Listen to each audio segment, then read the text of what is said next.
예, 안녕하세요, 여러분. 4차 산업혁명과 인공지능 강의를 진행할 서진수라고 합니다. 저는 빅데이터와 인공지능 데이터베이스 분야에서 현재 약 17년째 근무를 하고 있고요.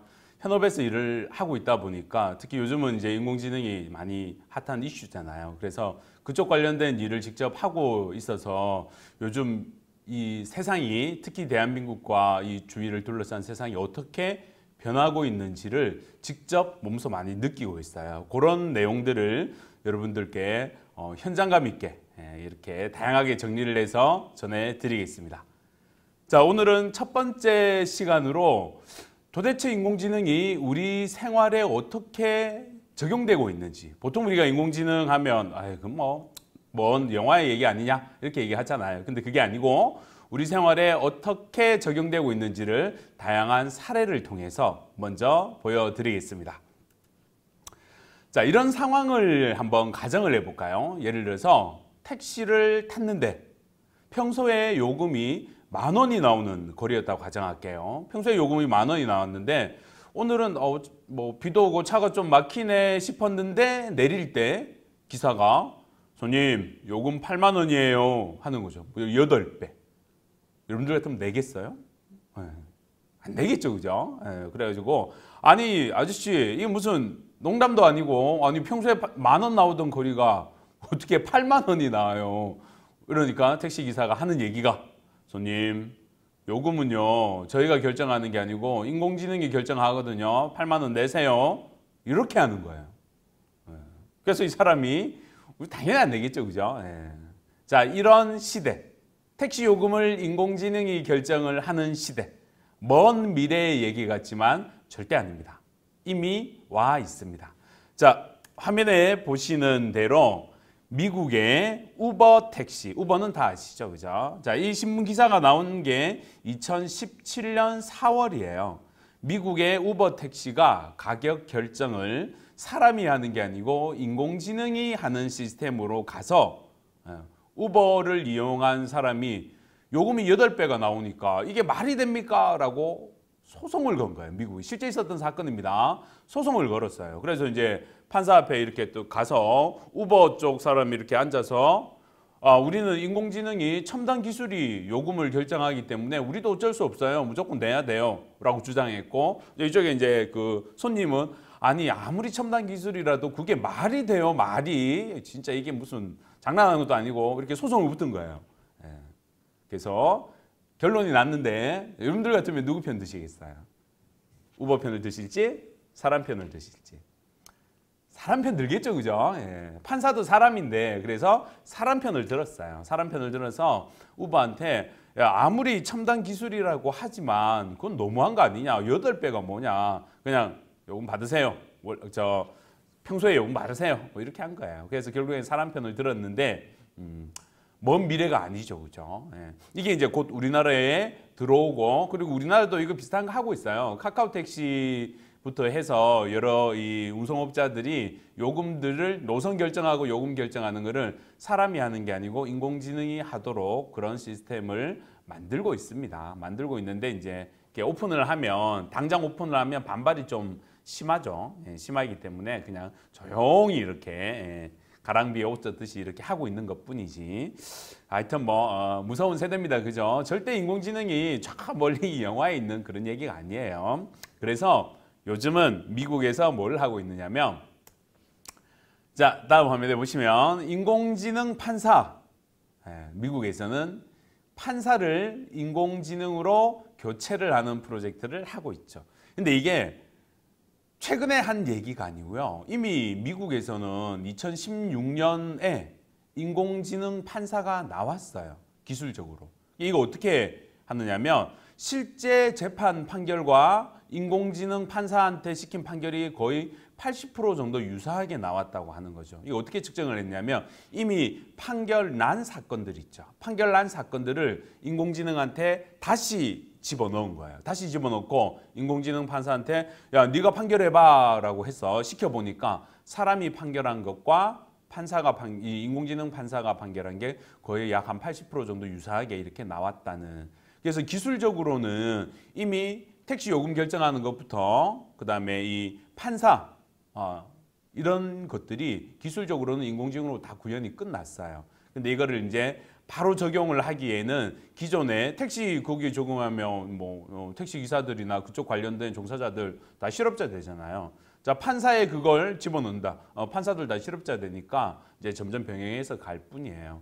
자, 이 말씀을 드린 이유는 우리가 인공지능 하면 야, 그건 뭐 영화의 얘기지. 뭐 스타워즈 같은 뭔 그렇게 생각을 하시잖아요. 근데 절대 그게 아니라는 걸 말씀드리는 거예요. 우리가 모를 뿐이지 핸드폰 같은 거. 우리가 말로 하면 핸드폰이 우리 말을 인식해서 뭐 전화도 걸고 뭐 메뉴도 띄우고 하잖아요. 그거 다 인공지능으로 하는 겁니다. 그래서 절대로 인공지능이 멀리 있다고 생각하시면 절대 안 돼요. 지금 이 방송을 보시는 바로 여러분들이 살아갈 시대는 여러분들과 인공지능과의 경쟁이 일어나는 그런 시대란 말이에요. 절대 마음 한가하게 두시면 안 됩니다. 자, 우리 생활에 실제로 이렇게 나와 있는 인공지능 제품들이죠. 우리가 뭐 여러 분야에 접목이 돼 있고 다른 강의에서 또 어떤 분야에 접목되는지 말씀드릴 건데 하나의 사례로 스피커 있잖아요. 요새 음성인식 스피커. 아마존의 에코 이거 유명하죠. 그래서 기사에도 많이 나오잖아요. 사람이 말을 하면 스피커가 그 말을 알아듣고 아마존에다가 주문을 집어넣죠.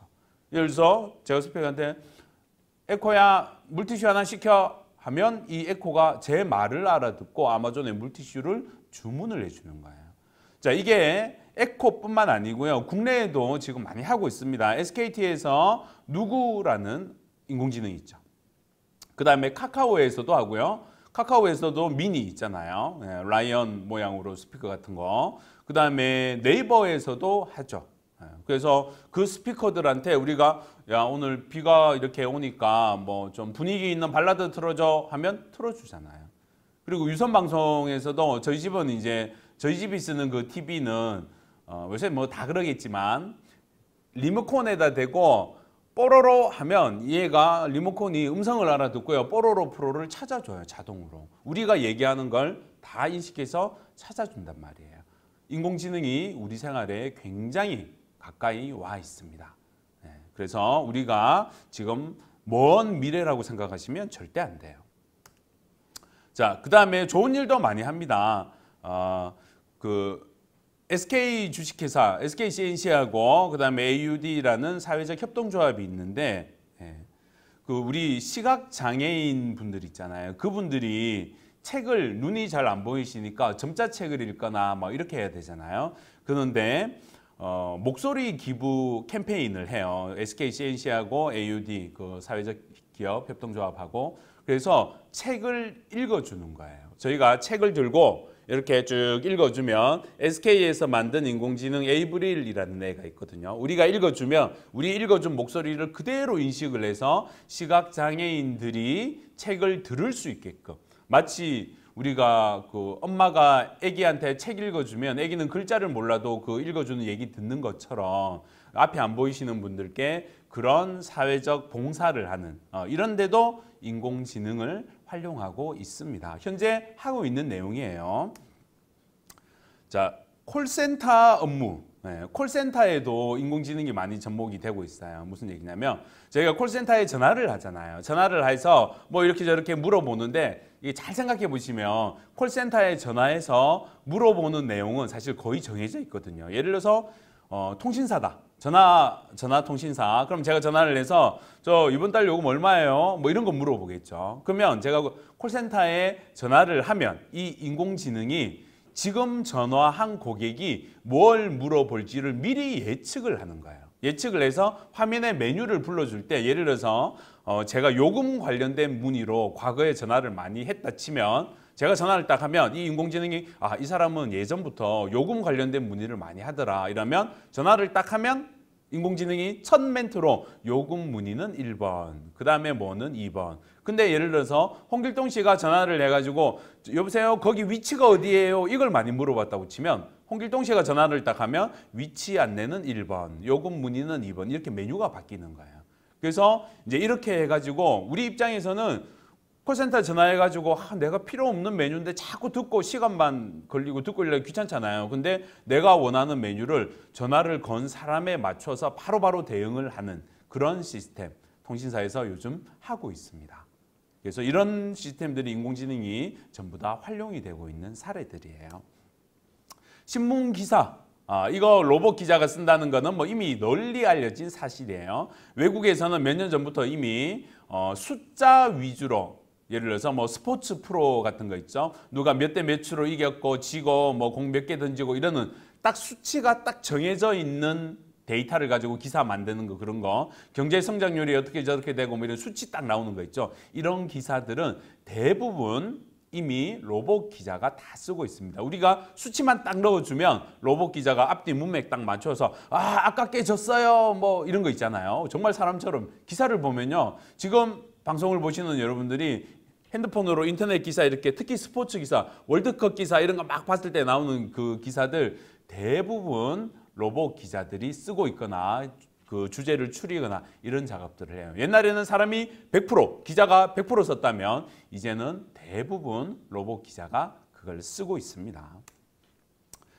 자, 카카오에서 개인 맞춤형 콘텐츠 추천으로 인공지능 루빅스를 이용하고 있어요. 신문 기사 같은 거 제가 많이 보는 기사들 있잖아요. 많이 보는 기사들을 그냥 걔네들이 그 정보를 흘리지 않고 이제 정보를 가지고 있어요. 그래서 딱 보다가 이제 얼마 전에 한국에 이제 19대 대통령 선거가 있었는데 제가 이제 그 관련된 기사를 좀 많이 봤었거든요. 그러니까 지금 뭐 화면에 보이시는 것처럼 제가 카카오에 딱 접속해서 가면 이 루빅스가 저 사람은 정치 기사를 많이 보더라 해서 그냥 제가 좋아하는 기사를 딱 추려내 가지고 추천을 해 주는 거죠. 제 입장에서는 뭐 맨날 검색해서 봐야 되는 거를 이렇게 추천을 해 주니까 엄청 편하게 볼 수 있죠. 카카오에서만 하는 거 아니고요. 네이버에서도 AIRS라는 그 개인 맞춤형 컨텐츠 추천 엔진이 있습니다. 이것도 똑같아요, 원리가. 네이버에서 여러분들이 기사를 많이 보면 그런 기사의 장르를 자동으로 추려내 가지고 정보를 보여줘요. 이런 것들이 우리가 인공지능 하면 멀리 있다라고 생각하는데 절대 그게 아니고 우리 생활 주변에 나도 모르는 사이에 이미 내 곁에 와 있다는 걸 보여주는 사례입니다. 자, 외국 업체 중에 우리 그 미드 좋아하시는 분들은 여기 광팬 많으실 거예요.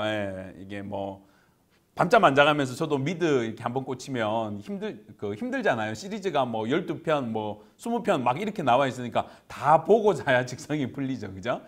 그래서 저도 이제 이 넷플릭스에서 나온 미드를 많이 보는 편인데 이 넷플릭스가 이제 추천 시스템이 세계 최강이라고 불러요. 사용자가 딱 접속을 하면 그 사용자가 좋아하는 추천 프로 또는 추천 장르를 딱 이렇게 보여주는데 그 적중률이 막 어마어마하다고 하죠. 그래서 넷플릭스의 컨텐츠 추천 시스템을 부러워하는 업체들도 정말 많고요. 이제 이 업체의 이 추천 시스템을 참고로 해서 계속 쇼핑몰이라든지 국내에 있는 다양한 쇼핑몰이나 뭐 유선 방송사들에서 흉내를 내서 많이 도전을 하고 있기도 합니다. 자, CCTV 중에서 인공지능이 접목된 CCTV가 있어요. 이게 국내 업체인데 우리 CCTV 하면 보안이잖아요. 그죠? 그래서 그냥 녹화를 하는 용도였는데 이 CCTV는 뭐냐면 딱 찍어서 이 사람이 우리 가족인지 아니면 우리 가족이 아니고 외부인인지 이걸 자동으로 구분을 해줍니다. 자, 무슨 얘기냐면 우리 집 앞에 CCTV를 붙여놨어요. 근데 도둑이 든 거예요. 그러면 이 CCTV가 딱 보고 우리 가족이 아닌 거예요. 경고를 줍니다.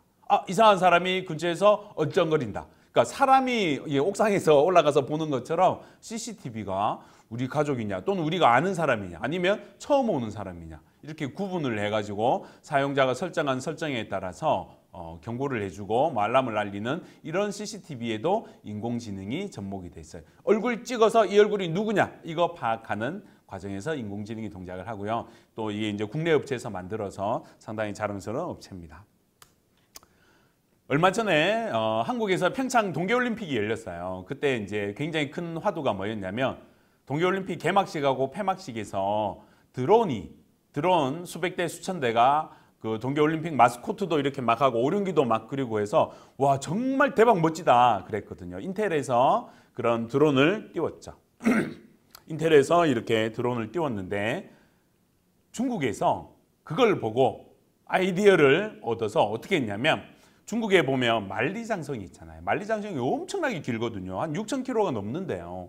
근데 그 만리장성이 되게 오래됐잖아요. 엄청 유명한 관광지인데 엄청 오래됐는데 이게 이제 막 태풍도 오고 비도 오고 막 이러니까 중간에 막 구멍도 나고 고장도 나고 이러는 거예요. 그래서 중국 사람들이 만리장성 고장난 데를 드론을 띄워가지고 쭉 날아가면서 탐색을 해서 어디에 고장이 났는지를 찾자. 그리고 찾은 그 부분 중에서 예를 들어서 절벽에 이런 데 막 고장, 그 만리장성이 서 있는 데도 있대요. 이런 거는 사람이 가서 이렇게 하기 위험하잖아요. 그런 데는 로봇을 보내가지고 수리를 하겠다. 이런 플랜을 세워서 진행을 하고 있습니다. 옛날에는 사람이 눈으로 일일이 이렇게 막 다니면서 보고 밧줄 타고 내려가서 막 벽돌 붙이고 막 시멘트 바르고 이랬던 거를 이제는 드론이 찾고 로봇이 수리를 하는 그런 용도로 활용을 하는 거예요. 자, 그리고 이제 말레이 경찰이 중국이 정말 잘하는 인공지능 분야가 이미지 인식이에요. 사람 얼굴 딱 찍으면 저 사람이 누구다라는 걸 3초 안에 다 찾아버립니다. 근데 이런 기술을 말레이시아에 수출을 한 거예요. 어떻게 했냐면 말레이시아 경찰이 입고 다니는 옷에 카메라를 딱 붙이는 거예요. 붙여가지고 말레이시아 경찰은 그냥 걸어 다녀요. 막 이렇게 걸어 다니면 이 옷에 달린 카메라가 사람들을 쫙 찍어서 그 사람 얼굴을 딱 인식해서 저 사람 지명 수배자야. 저 사람 뭐 도둑이야. 이런 거를 바로 찾아버리는 거예요. 그 자리에서. 예전에는 불신 검문하고 막 그랬잖아요. 경찰들이 다니면서 좀 이상하게 생긴 사람, 덥수룩하게 뭐 저처럼 이렇게 범죄자처럼 생긴 사람이면 잠깐 검색 좀 하겠습니다. 신분증 보여주세요. 뭐 이랬잖아요. 이제는 그렇게 안 하고요. 옷에 카메라가 쫙 경찰이 다니면 바로 딱 찍어서 인식을 해버리는 거예요. 그래서 그 자리에서 범죄자 바로 잡아버립니다. 이런 시스템이 중국에는 이미 구축돼 있고요. 이 시스템을 말레이시아에 수출을 하고 뭐 여러 국가에서 이 시스템을 굉장히 탐내고 있어요.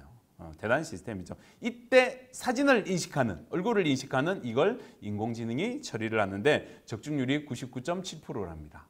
그러니까 100명 중에 99.7명 맞추니까 다 맞춘다는 얘기예요. 심각하죠. 엄청납니다. 자, 뭐 마지막 사례로 사례가 너무 많은데 시간이 뭐 그닥 별로 없어서 마지막 사례로 심정지 사전 예측 시스템이 병원에 있는 거예요. 예를 들어서 환자가 들어오잖아요. 환자가 들어오면 예를 들어서 이제 병원에 이렇게 누워 있는데 그 사람이 갑자기 심장이 멈춘 거예요. 심장이 멈추면 빨리 조치 안 하면 죽거든요. 몇 초 사이에 사람이 죽는데요. 근데 이 시스템은 사람이 죽기 전, 그 심장이 정지하기 전에 미리 예측을 하는 거예요. 예를 들어서 어떤 뭐 파형이 나온다든지 어떤 증상이 나오면 이 사람이 미리 심장이 멈출 거다라는 걸 몇십 초 전에 또는 몇 분 전에 의사한테 알람을 주는 거예요. 그럼 의사가 그 알람 듣고 잽싸게 뛰어와서 기다리고 있는 거예요. 혹시 심장 정지할까 봐. 그래서 심장 정지 딱 하면 바로 심폐소생술해서 살리는. 자, 인공지능이 먼 미래 마치 영화의 터미네이터처럼 막 우리 사람을 다 죽이고 사람의 일자리를 위협하고 굉장히 사람에게 안 좋을 것 같다는 생각을 저희가 많이 하고 두려워하고 먼 미래 얘기 같이 생각하는 경우가 많은데 이미 지금 말씀드렸던 다양한 사례를 통해서 보시겠지만 이미 우리 생활에 굉장히 많이 들어와 있습니다. 그리고 중요한 거는 앞으로 훨씬 더 많이 들어올 거예요.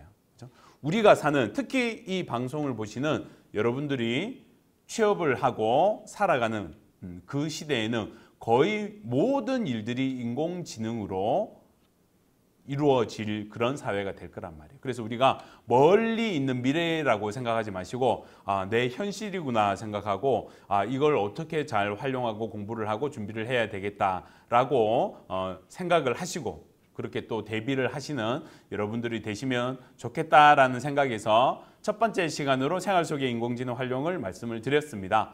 자, 긴 시간 동안 고생 많으셨고요. 다음 시간에는 더 재밌는 얘기로 여러분들을 찾아뵙겠습니다. 수고하셨습니다.